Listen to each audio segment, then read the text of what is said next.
first reaction is horror, absolute horror. Who could have killed this perfectly nice family? But the second thing you do, and it comes with an instance, is detach. Because if I let my feelings, if I let the horror, if I feel it, I won't be any use to the victims. With a name like Barbara Butcher, is it fate or a calling that you become the foremost death investigator in New York City?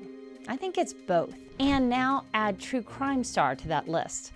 I'm Anne Emerson, and I caught up with Barbara here on Criminally Obsessed to talk about her new show on Oxygen, Death Investigator. But before we get to Barbara, we hear from the biggest names in the true crime world, and I don't want you to miss an interview. So be sure to hit the subscribe button down below. Thank you so much for joining us, Barbara Butcher. It is so wonderful to meet you and to hear about your work. My name is Barbara Butcher. Most people fear death, but I walk straight into it. Tell me about the show. Thank you. This show I'm so excited about, and especially it's called The Death Investigator with Barbara Butcher. I mean, what a great title, right? What a great name. I know, isn't it? It was a gift from my daddy. And when I start lectures to the police departments, I always say, I'm Barbara Butcher, and yeah, Butcher's my real name. I was born with it. That's right. So you were meant to do this. So this show gives me an opportunity to go through some of the most interesting and disturbing cases that I've ever worked on. Can't get this decomposed in the river, it's too cold. Body was right here to the right, slumped down. Brain, bone chip, blood, hair. Her tongue has bite marks. This tells me she was waterborne. In the show, we not only investigate the case and take you through everything I've seen and done and how I feel about it and how we interpret it, but you learn some forensics in the moment, because I'm going to talk straight to the audience as I speak. If I talk about blood spatter, this audience knows what I'm talking about. And in addition, the show is real in the sense that I have feelings about these things. Some cases have upset me so wildly, and some have made me so sad, but we get to get in there and do something about that. And the detectives I've worked with, some of them are still carrying the pain of these cases. So it's real human beings doing real cases and highlighting the families, the victims, who they were, who they could have been, who, if their lives were not cut short. So I'm very excited about this show. It's amazing. It's incredible. Take me through a little bit. I was looking at some of this work that you've done in the past. I mean, you worked on 9/11. 9/11 was, I guess, the cutting point for so many of our lives. And those of us who worked on 9/11, we carry a mission, and that is to identify every single victim. And we're going to work on that for as long as it takes and whatever it takes. So 40% of the victims of that mass murder have still not been identified, but will never give up. And what I saw there was so life-altering, so life-shattering, as it was for so many of us. And yeah, I think about it a lot. In fact, I just did my first visit to the museum in 20 years, because it's that moving and that painful that I just couldn't do it before. Now, it wasn't easy, but I had somebody with me, to like say, it's okay, Barbara, it's okay. And I've done the tsunami in East Asia. Oh, did you really? 243,000 people dead in less than an hour. And I went to Thailand to help them with the identification modalities and sort of work between the European Union and the Thailand government to ensure that everybody was peaceful and happy. Excuse me. So we brought a lot of assets to them, and I learned so much from the people of Thailand, like how you can move on, how you can accept life, the good and the bad, and still live and still move. It's so interesting because you're just working in that realm, aren't you, of like helping people accept what's happened? Yeah, that's the hardest part. When I first took the job, I thought, well, this is good for me. The victims, they're dead. I don't have to get emotionally involved the way I did when I worked in surgery. So I thought it would be easier, but then I forgot they have families, and I've got to talk to those families. And I have to question them as witnesses, knowing all the while that no matter how much I'm sympathizing with them, one of them could be the killer. Right. And I've been in that situation. So how do you be empathetic and at the same time investigative? So that was the toughest part of the job, is being with the families, especially the families of 9/11. Yeah. So we weren't able to give them much in terms of answers, but you know. But yeah, I mean, as far as walking them through what happened to their loved one, Sure. that was part of it, and identifying who it was, Yeah. who the loved ones were. I think the hardest part of that is when family members, we said, we've got an identification, please come in, and they'd say, can we see him? Like, No. there is no him. Right. I'm talking about a bone fragment and a little ragged piece of skin. And then they'll ask, where was he found? Right. And you point to the map, here, and here, Oh my God. and here. Oh. The pain of those families and being strong for them, representing them, and helping them helps us get through that kind of emotional heartache. It's Yeah. big. It's big. Yeah. But this show, you see that. You Right. see what it's like to be a woman. In 1992, this was such a man's world. Absolutely. I was the second woman hired in Manhattan, but the first one to last more than 3 months. I think the woman before me ran out screaming. I don't know if it was from the gruesome cases Oh my God. or working with these guys, because they gave us such a hard time. Because they were just so difficult. When my first homicide on my own after training, I go up to the door and I asked I tell the head detective there. I said, "Hi, I'm Barbara Butcher. I'm here to, see the body." And he said, "How can I help you, honey?" Yeah. What are you doing here? Yeah, what's that? I said, No, I'm from the medical examiner's office. He said, "Don't worry, crime scene's going to take care of it." I said, No, this is my job. This is my job. The second time it happened, totally different. I walk up, he says, "How can I help you, miss?" I said, "I'll tell you what, you can't help me, but I think I can help you. I'm going to go in there, I'm going to investigate that body, I'm going to tell you how he died, when he died, and maybe even who did it. And then when you're in court testifying and they say, 'Well, detective, how do you know all these things?' Tell them, 'Barbara Butcher told me.'" And he went, "Whoa." And that cemented my relationship with NYPD. They said, "She's nuts, she's strong, she's eccentric, she's one of us." And then we got along just great. But my God, those early days, it was rough. Yeah. 1992, you didn't see a woman in this kind of job. No. And you just had to like barrel through, which begs the question, why did you want to do it? Why did you want to do this kind of work?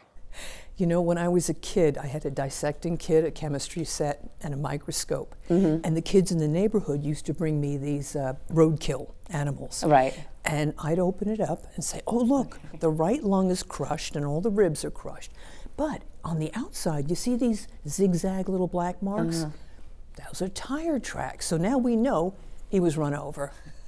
I was a little tiny scientist. So It stuck. It stuck. So I worked in surgery for a while, and then I was a As like a hospital general administrator. surgeon, or? General. I was a first assist, Okay. a PA, not an MD. And then I was a hospital administrator, was bored to tears. Yeah. I go to a career counseling service. After all the tests they did, they said, "You should be a poultry veterinarian or a coroner." I said, "Why poultry?" They said, "Well, chickens have beady little eyes, they're nasty. You won't get attached to them the way you would to a puppy or a kitten. Right. Because it bothers you when your patients don't get better." Right. I said, "No, I think I'll take the dead people." And forgetting that, of course, they have families and you do get emotionally involved. Yeah. So that They was the wanna know. greatest opportunity of my life to not just do the most interesting job in the world and one of the most difficult, but to do a little something in the world, to get justice for the victims, get answers for the families, and maybe prevent a death now and then. Take me through what it looks like when you get to the scene. Tell me what it's like. I'm thinking of one of the cases we Yeah. do on the show where you walk in and there's just so much blood. A blood spatter event where multiple people have been attacked, 2 are dead, and the blood is everywhere, smeared on the walls, dripped on the floors. And the first reaction is horror, absolute horror. Who could have killed this perfectly nice family? But the second thing you do, and it comes with an instance, is detach. Right. Detach like an iron rod Right. curtain coming down. Okay. Because if I let my feelings, if I let the horror, if I feel it, I won't be any use to the victims. I need to shut my emotions off and be, That's for later. yes, right, Yeah. much later. I know what you mean. And just be very precise, work in the forensic realm, not the realm of Barbara the person, but in the realm of a scientist. And that's how I can be of use to them. That's when I can do something for them. If I'm crying, I'm not doing anything. Unfortunately, that detachment, you can't really drop it so easily. Right. You come home and your partner says, you're going to need God, to I paint know. this kitchen. You better choose a color now because I'm like, wait a minute. Wait, do you have any idea what I saw today? But it's not fair to them. Right. Your husband and your wife, you can't come home and dump this stuff on them. They didn't sign up. Right. I did. So it's very hard on relationships. It is. You need a buddy. You do. You need a death buddy. A death buddy You and do. a cat and a dog. Yes, they listen very well. Don't they? Yeah, Delilah's great. Yeah. That's my dog. I know. I mean, it is true. You need it. Somebody told me that once. They were like, because my husband won't listen to it. Of course. Of course. So I get it. Yeah. But when you get there and you see this blood and you go through it, what I kept on thinking about when I was thinking about doing this interview was, how do dead bodies solve crimes for you? What is it? Is that a fair way to put it? Absolutely. Okay. The reason I own the body and the police own the scene, I own the body, but of course we work together because the body is in that scene. And actually, I own the body and my body is what makes it a scene. Right. Otherwise it's just a room, Right. So what I see on the body, things like abrasions, knife wounds, gunshot wounds, I know how to interpret them. And you'll see on the show, like when I talk about blood spatter, the angle of blood as it sprays out tells me where the perpetrator was standing. So if I get stories like, oh, well, he was coming at me with a gun and in self-defense, I shot him. No, you didn't, because I see low on the wall the blood spatter that came from his head when you shot him. He was on the ground, and I can prove it. Golly. So those kind of things I know how to interpret. The dead do talk, but you have to listen, and I know how to listen. So the position of the body, the temperature, the way the blood settles, I'll tell you when that person died. And that narrows the range of who could have been there to kill them. So it's the time of death, it's the identification of the person. Because without an identification, you don't have anything to investigate. It's the interpretation of wounds, and it's the placement of the body in the scene. Now, the scene's important to me, because if I walk in and there's scales and white powder and, Right. little spoons and things, it's a drug place. And I Right. know how you live defines how you die in many instances. So if you're a drug dealer, you're going to die of drugs somehow or get shot. If I walk in and there's Birkenstocks on the floor and a nice library and a PBS tote bag, now I'm dealing with a whole nother kind of person. And that scene, the way I read it when I walk in, the feeling I get tells me so much about the person. And how you live, well, You can it's just one of the- pick up the energy of like what was Yes, happening right yes. before the. I build a scene in my head, I build the event. And on the show, you'll see me sometimes in these episodes, I'll walk in and it's like, oh, I remember just how that was, that body in the bag, thrown in the heap of trash, that young woman in there. Right. And I'm taken right back there. Right. So It's a wild feeling. Do you ever get worried that you're going down the wrong like path of how she, or is it just because you're using science to get you there? It's not like you're just kind of building a theory. You're using the science to get you there. It's all about the science, but you know, I did make the mistake early in my career. I came into a scene where a woman was laying on her bed, on her back, and she had obviously been strangled. She still had her coat on, her shoes, just came home from work. And I noticed on the bedspread all around her, there were footprints.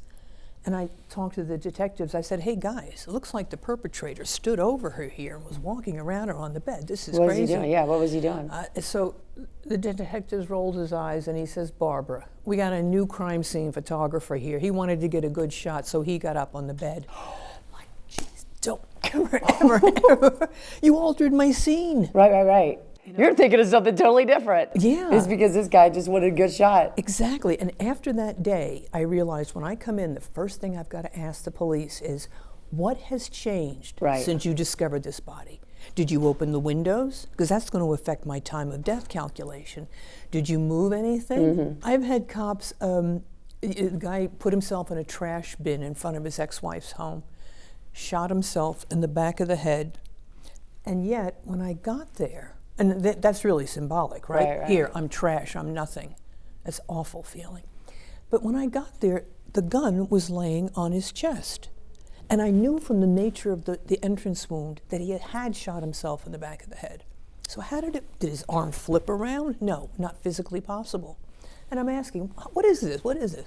And the cop goes, oh yeah, I wanted to make the gun safe, so I put it on his chest. I'll kill you. Don't you ever. You can ruin an entire case by just moving evidence. Because unless it's documented, it didn't happen. And I need that photo, the original photo. So that happened all the time, but I learned fast. Ask them first, what have you done? Yeah. So it worked out. God, it's just fantastic. It is. It's a wonderful, wonderful job. Soul-crushing and yet so fulfilling. Yeah, you're solving crimes. Yeah.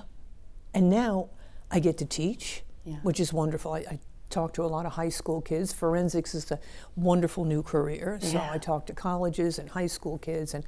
And now I get to talk to an audience and show them the science and what it means, the feelings of the people, the detectives and me, and the lives of the victims, their families. Yeah. Every person on this earth is a universe unto themselves. They have families and friends and jobs, and it's a little universe, and when it's destroyed, it collapses. So I'm there to witness it and to share it. Yeah. Well, thank you so much for sharing Thank your you. information with us today. It was so wonderful to meet you. It's a pleasure to meet you. And I'm excited about this season. It's going to be great to watch these. Me Be too. sure to watch it. Barbara was one of my all-time favorite interviews. How she walks through tragedies is really remarkable. Be sure to check out her new show, Death Investigator with Barbara Butcher. It's out on Oxygen now. And drop a comment below and let me know what you thought.